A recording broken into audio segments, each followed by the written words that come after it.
ketiga. Pentakosta ketiga adalah pencurahan Roh Kudus yang dahsyat di zaman ini, melebihi yang terjadi di Azusa Street. Pentakosta ketiga akan mengakibatkan penuaian jiwa yang terbesar dan yang terakhir sebelum Tuhan Yesus datang kembali. Pentakosta ketiga akan membangkitkan generasi Yeremia, yaitu anak-anak muda yang dipenuhi Roh Kudus, cinta mati-matian kepada Tuhan Yesus, tidak kompromi terhadap dosa, dan akan bergerak untuk memenangkan jiwa. Pentakosta ketiga lahir di Indonesia dan bergerak ke bangsa-bangsa. Gerakan ini dari timur ke barat dan akan kembali ke Yerusalem. Pentakosta ketiga akan memberikan kuasa untuk menyelesaikan amanat agung, dan setelah itu Tuhan Yesus datang kembali. Shalom semuanya. Nah, kita memulai ibadah kita pada pagi hari ini. Mari kita berdoa. Untuk matanya, mari kita berdoa. Tuhan Yesus yang baik, terima kasih buat pagi hari ini ya Tuhan. Sekarang kami sudah berkumpul di tempat ini. Kamu memulai ibadah kami, kiranya kau berkati kami dari pertengahan hingga akhirnya. Dalam nama Tuhan Yesus, sama-sama kita katakan amin. Ya, pasukan Kristus siap. Yeay! Kita naikkan pujian Tuhan Allah di tengah kita.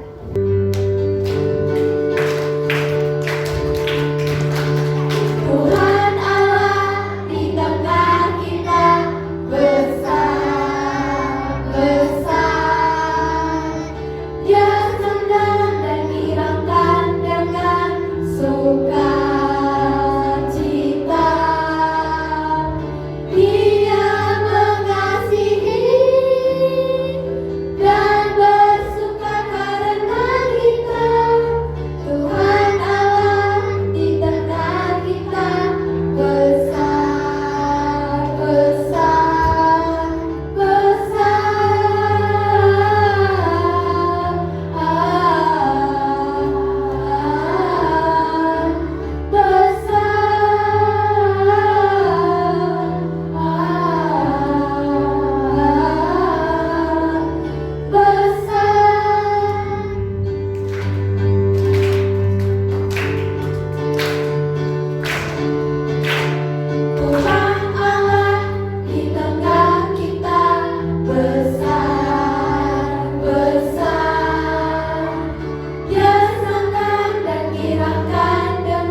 terima kasih Tuhan, kami hari ini bisa berkumpul beribadah tempat ini Tuhan Yesus. Kami mau lebih sungguh-sungguh lagi beribadah padamu ya Tuhan. Tuhan, kami mau berdoa untuk bangsa kami, bangsa yang kami cintai ini ya Tuhan. Datanglah kerajaan-Mu, jadilah kehendak-Mu di bangsa dan kota kami seperti di surga ya Tuhan Yesus. Tuhan, Engkau berkati presiden, wakil presiden dan seluruh jajaran pemerintahan yang ada Tuhan. Engkau berkati mereka semua. Berikan mereka hikmat kebijaksanaan supaya dapat memimpin bangsa kami menjadi bangsa yang maju ya Tuhan. Juga Engkau berkati hasil pemilu ya Tuhan Yesus yang sudah diadakan Tuhan. Kami percaya presiden yang terpilih adalah presiden yang nasionalis, yang takut akan Tuhan, yang memikirkan bangsa kami ya Tuhan. Terima kasih Tuhan, kami juga berdoa untuk kota kami, kota Pekanbaru ya Tuhan Yesus. Kau berkati tanah, air, udara kota kami dan lingkungan kota kami ya Tuhan Yesus. Kami minta damai sejahtera Tuhan turun atas kota kami, sehingga kota kami menjadi kota yang penuh damai sejahtera-Mu ya Tuhan. Terima kasih Tuhan. Kami juga berdoa untuk gembala kami Tuhan Yesus, untuk Pak Niko dan wakilnya, juga Pak Gede dan wakilnya Tuhan. Kau berkati mereka, Kau melindungi mereka, Kau memberikan mereka kekuatan dan kesehatan selalu ya Tuhan Yesus. Biarlah hikmat kebijaksanaan Tuhan selalu menyertai mereka ya Tuhan. Kau berkati keluarga mereka juga ya Tuhan Yesus. Kau buat mereka berhasil dan segala yang mereka lakukan Tuhan. Terima kasih Tuhan, kami juga berdoa untuk orang tua kami Tuhan Yesus. Kau berkati papa mama kami Tuhan, papa mama yang kami cintai, yang kami sayangi Tuhan Yesus. Kau berkati pekerjaan mereka, Kau buat mereka berhasil dan pekerjaan mereka ya Tuhan. Kau memberikan mereka kekuatan dan kesehatan selalu ya Tuhan Yesus. Tuhan, Kau juga berkati adik kakak kami Tuhan Yesus, saudara kami, keluarga kami Tuhan. Kami serahkan mereka ke dalam tangan-Mu ya Tuhan Yesus. Makasih Tuhan, kami juga berdoa untuk sekolah kami Tuhan Yesus. Kami minta datanglah kerajaan-Mu, jadilah kehendak-Mu di sekolah kami seperti di surga ya Tuhan. Biarlah seluruh guru-guru kami, teman-teman kami, ada teman-teman yang baik, dan guru-guru kami dapat mengajar kami dengan baik juga ya Tuhan. Terima kasih Tuhan, kami juga berdoa untuk teman kami semuanya Tuhan Yesus. Biar kami lebih lagi dalam memuji Engkau sekarang bersama-sama. Terima kasih Tuhan, dan Yesus kami berdoa. Amin. Shalom adik-adik. Hari ini kita akan belajar firman Tuhan yang berjudul Iblis Sudah Kalah. Nanti adik-adik baca firman Tuhannya di Kisah Para Rasul 13 ayat 4-12. Wah, sudah penasaran nih baca judulnya ya? Yuk, let's go. Kakak bertanya dulu nih kepada adik-adik semua.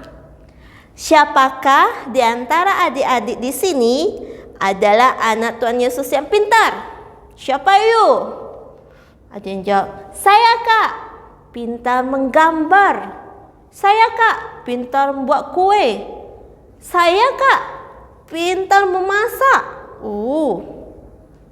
Adik-adik perlu tahu loh bahwa kalian semua adalah anak-anak yang pintar. Pintar dalam masing-masing keahliannya. Nah, hari ini kita akan berkenalan dengan seorang bapak yang sangat pintar. Siapa ya dia ini ya? Mari kita lihat. Nama bapak ini adalah Sergius Paulus. Ia adalah seorang gubernur. Ia sangat cerdas dan bijaksana. Tapi sekalipun kaya dan cerdas, Bapak Sergius Paulus ini merasa ada yang kurang dalam hidupnya. Ia merasa hidup ini sia-sia. Ia pintar, tapi belum tahu kalau ia mati, ia mau pergi kemana. Bapak Sergius Paulus belum diselamatkan. Bapak Sergius Paulus membutuhkan Tuhan. Tapi tiba-tiba, jangan sedih. Saya akan bikin sulap dan sihir untukmu Sergius. Demikian kata si Elimas, si tukang sihir ini. Adik-adik, siapakah bapak ini? Ia adalah seorang tukang sihir loh. Ia selalu mencoba membelokkan Bapak Sergius dari keinginannya untuk mencari Tuhan dengan ilmu sihirnya. Contohnya apa ya Kak ilmu sihir itu? Nah, contohnya seperti santet, hipnotis, dan seterusnya. Wah, jahat sekali tukang sihir ini ya. Tapi Bapak Sergius benar-benar membutuhkan Tuhan. Ia mau mendengar tentang Tuhan Yesus. Dan sampai suatu ketika Bapak Sergius meminta 2 orang murid Tuhan Yesus untuk datang ke tempatnya. Karena Bapak Sergius ingin mendengar tentang Tuhan Yesus. Dan lihat, Barnabas, Paulus. Oh, 2 murid Tuhan Yesus itu adalah Barnabas dan Paulus. Mari masuk. Demikian teriak Bapak Sergius ini.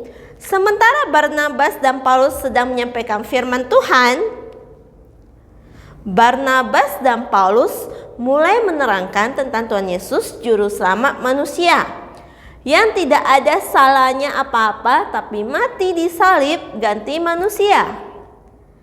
Tuhan Yesus itu baik, dia mau mati bagi kita orang berdosa. Demikian kata Barnabas dan Paulus. Si Elimas, tukang sihir tadi, menyela. Hei, iblis juga baik. Dia bisa sulap, bisa sihir untuk menghibur manusia. Hahaha. Si Elimas itu menentang Barnabas dan Paulus. Elimas berusaha supaya Bapak Sergius itu jangan sampai percaya kepada Tuhan Yesus. Tetapi Paulus yang dipenuhi dengan Roh Kudus menatap mata Elimas dan berkata, "Hei anak iblis, hatimu penuh dengan penipuan dan ajaran sesat. Engkau adalah musuh dari semua hal yang benar. Kapan engkau berhenti untuk memutar-mutar balikkan jalan Tuhan? Sekarang lihat, Tuhan akan menghukum engkau. Engkau akan menjadi buta sampai engkau tidak dapat melihat cahaya matahari lagi sementara waktu." Saat itu juga Elimas merasa ada kabut hitam yang menyelubungi matanya. Yang menutup matanya ada kabut hitam. Elimas tiba-tiba menjadi buta.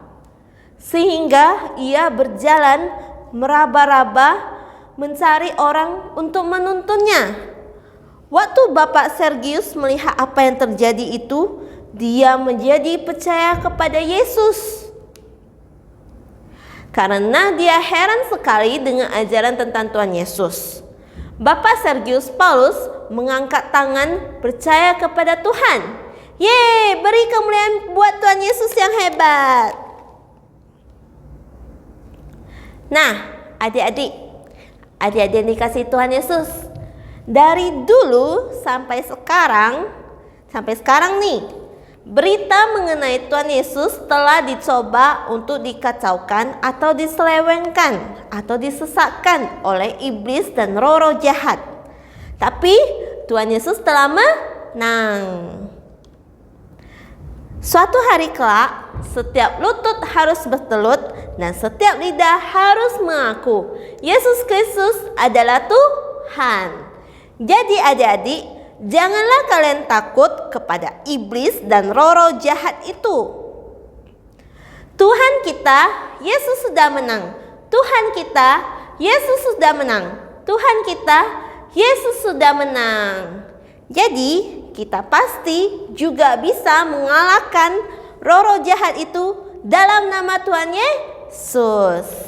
Seperti ayat hafalan kita hari ini. Yuk mulai dari kelas kecil ya. Markus 16 ayat 17. Mereka akan mengusir setan-setan demi nama Tuhan Yesus.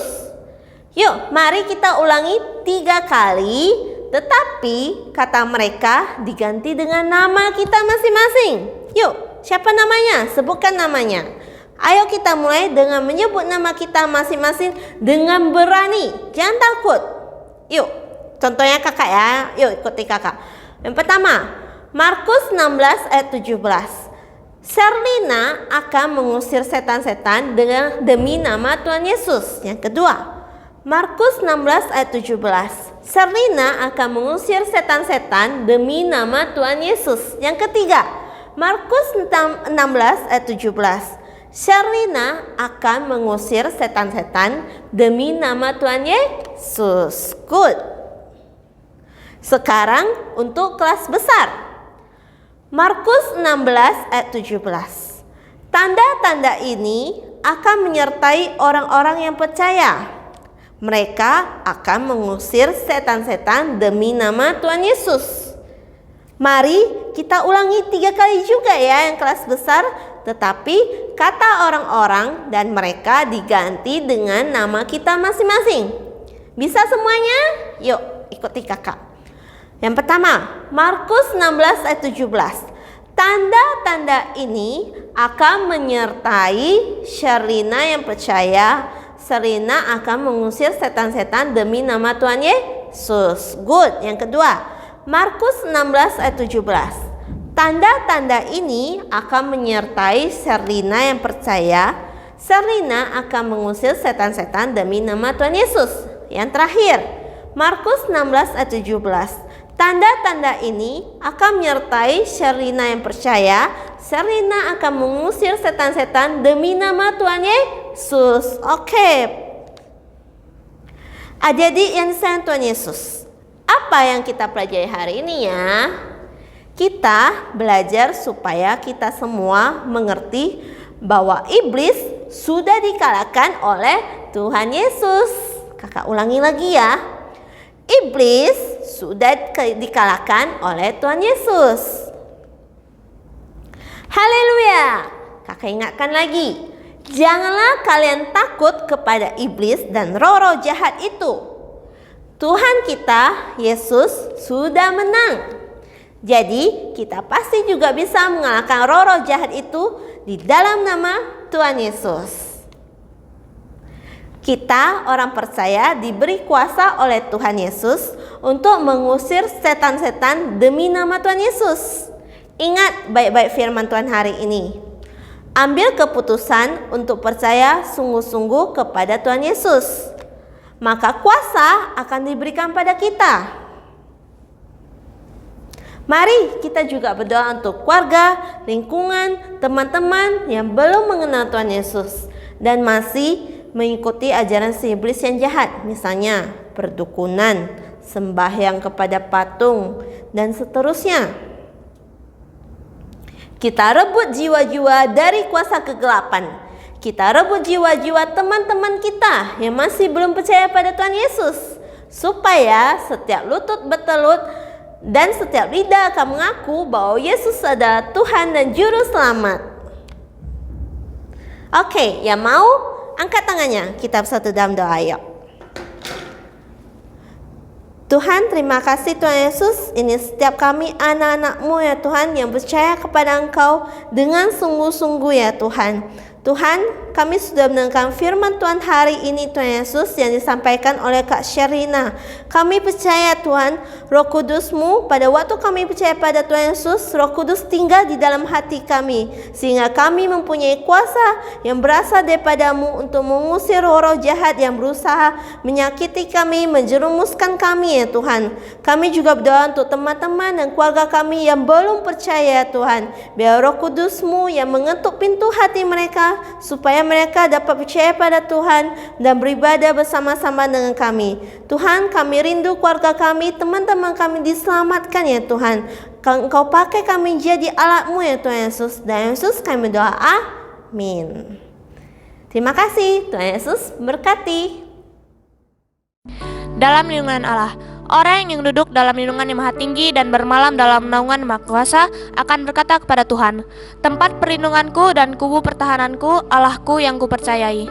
Sungguh, Dialah yang akan melepaskan engkau dari jerat menangkap burung, dari penyakit sampar yang busuk.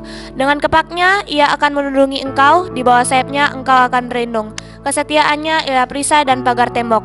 Engkau tak usah takut terhadap kedahsyatan malam, terhadap panah yang terbang di waktu siang, terhadap penyakit sampar yang berjalan di dalam gelap, terhadap penyakit menular yang mengamuk di waktu petang. Walau 1000 ngerbah di sisimu dan 10.000 di sebelah kananmu, tetapi itu tidak akan menimpa kamu.